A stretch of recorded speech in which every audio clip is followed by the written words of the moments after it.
Hey there, welcome to the channel. So in recent videos, I have been tackling recipes out of the gluten-free artisan bread in 5 minutes a day. The recipes have been great. My wife loves them. They taste like real bread. They're not hard to make. The bread dough can be made up to 10 days in advance. I don't know what else to say about these bread recipes.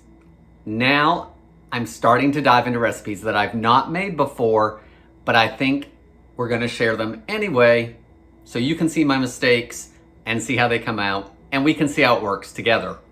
So today, I think it's time we tackle one of those breads that you probably struggle with, like my wife and I do. Let's try to make their version of a gluten-free, crusty, white sandwich bread. This is one of the easiest recipes I've done so far as technique, but it uses the most dough too. So I'm a little nervous. I've already made the dough, but if you're like me, you don't want anything to be wasted when you're making gluten-free baked items because it's so expensive. So with all that being said, I'm Jamie with SavorySaver. I share gluten-free recipes, tips, tricks, and resources to make your gluten-free lifestyle easier. So please consider hitting subscribe and let's make some bread. Okay guys, to get started on our gluten-free crusty white sandwich loaf, the first thing you're gonna need is an 8.5 by 4.5 inch loaf pan. It does suggest non-stick, so we're gonna grease it even though it's non-stick. I'm using butter. It says you can also use oil, but I'm doing the butter for the extra flavor. It also says if you're using a pan that is not non-stick, to heavily grease it. Make sure you follow those directions, and we're gonna see if I can screw it up or not. So I think I'll do, what's that, maybe almost a tablespoon of butter. Let's do that. It's softened. I'm gonna get in there with my hands, get it all moved around.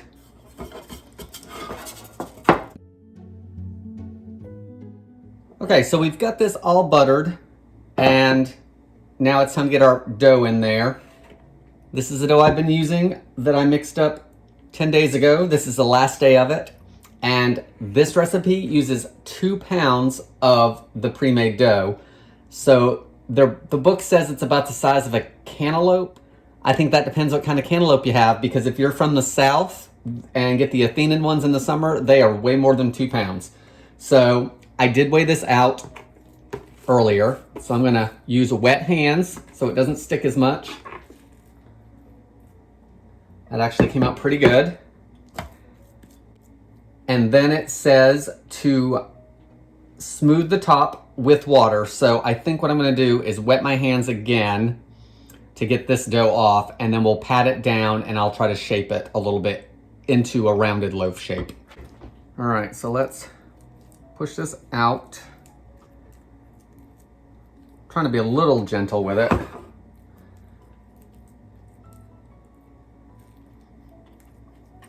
The photo in the book is not honestly a really good one.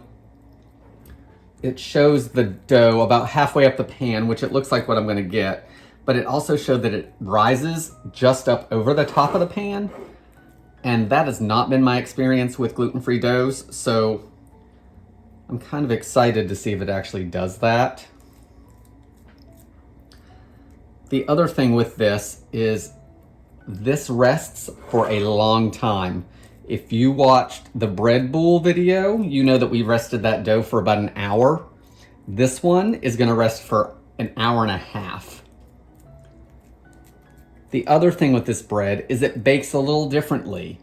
It says it's not required that you use the baking stone.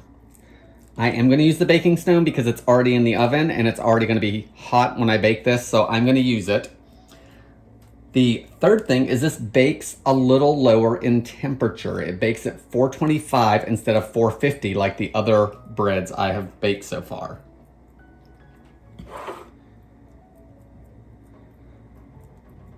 All right, I've got it pressed down in there. I am gonna smooth it though. So wet hands and just rub your fingertips across the dough to smooth it back out. All right, I'm pretty happy with that. So now I just need to cover it with plastic wrap.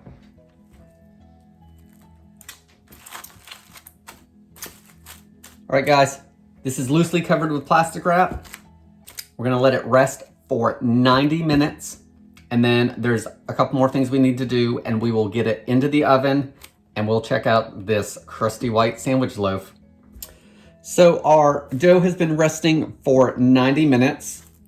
And as you can see, there's no issues with it rising above the pan, at least in this batch of it, because it didn't rise very much, if at all. I maybe can see a little bit of rise. Not a whole lot though. The picture in the book shows it way up over the loaf pan. I'm not gonna worry about that, partially because it's the first time I've made it, partially because the bread has still been good when I've made the other ones. So we're gonna have a little bit of faith with this one. We need to brush it with a little bit of water again. Now I'm gonna slice about a 1/2 inch cut along the middle. That will cause the bread to split there and not in odd places. But the cookbook does say it's not absolutely necessary to do that step because the pan is gonna help keep its shape anyway. So it won't be breaking down at the bottom, obviously. It's gonna break along the top somewhere. But I'm gonna cut it along the middle. So there is my cut right along here. Next, we need to get it into the oven. Okay, just a couple things before we put it in the oven. One, the photos in the book of them slashing the bread at the top like I just did does not show the dough above the top of the pan. It shows it probably an inch or so underneath. So I think we're good on that. The other thing, this does not have to bake on the stone, but I am using the stone because I have in the other breads. This is gonna bake longer than some of our other breads have baked because it's a larger amount of dough. It's gonna bake anywhere from 55 to 60 minutes until it's richly brown is what it says. Once it comes out of the oven, we need to take it out of the pan, but if it sticks, because you don't have a nonstick pan or it just wants to be finicky, we're gonna leave it for about 10 minutes, and it says the steam still in the bread and in the pan will help loosen that up after about 10 minutes. So I've got my 1 cup of hot water that I'm gonna put in my broiler pan underneath that baking stone. I've got my bread dough that I'm gonna put on top of that baking stone. We're gonna bake it, cool it, and then we're gonna see how this crusty white sandwich loaf came out.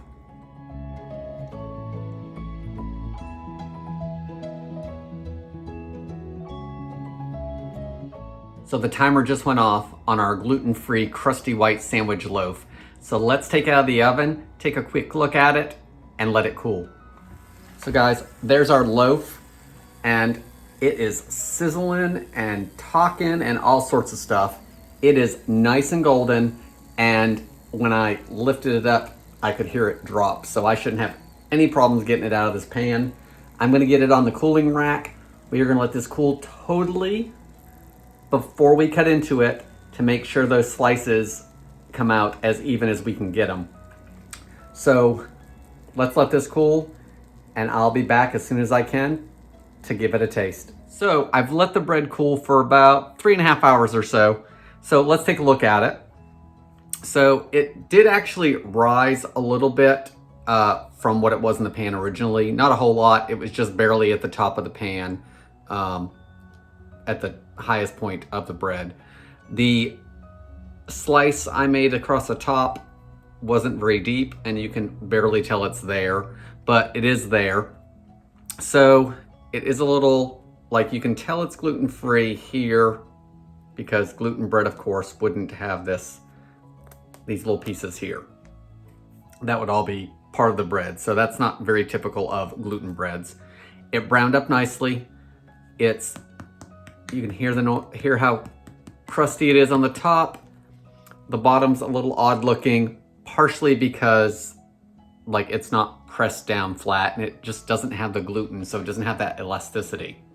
So now we need to cut it and give it a taste.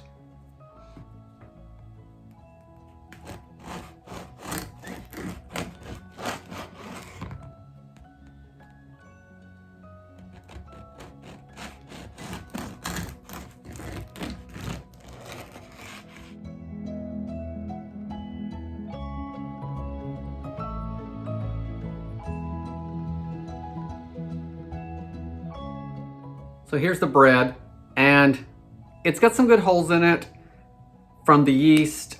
It is a little dense. Not sure if that's me being the first time making it or if that's just how the bread comes out. It does have a good crust. It's more like the boule. It's big enough for a small sandwich. These pieces, like it's, you know, it's kind of like gluten-free bread anyway, where it's smaller than the gluten loaves. So I think you could use it as a sandwich.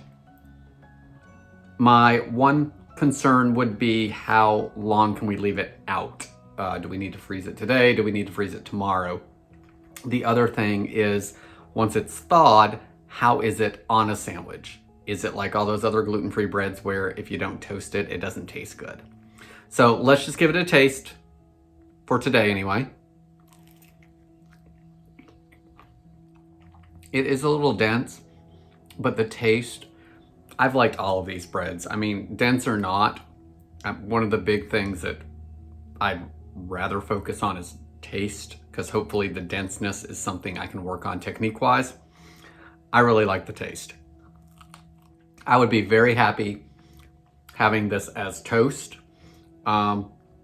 If it was a sandwich on day one, I'd be okay with that. I don't think it has a bad taste, and the denseness would hold up well for a sandwich that had spreads on it like mayo or something, because it's not gonna get soggy. So I like the gluten-free crusty white bread. Not sure how it's gonna be in a couple days. Maybe I'll slice off a couple, try it over the next couple days, and we'll see how it is. Maybe I'll freeze a couple slices and we'll check that out as well. So just a quick update on the gluten-free bread loaf. After freezing it, it did really well. It was great for toasting. The toasting process with the bread, it wasn't super golden, but it was definitely toasted. It wasn't as dark as a gluten bread that you've toasted. The next day, after leaving it at room temperature, it was about the same. It was also good for toasting.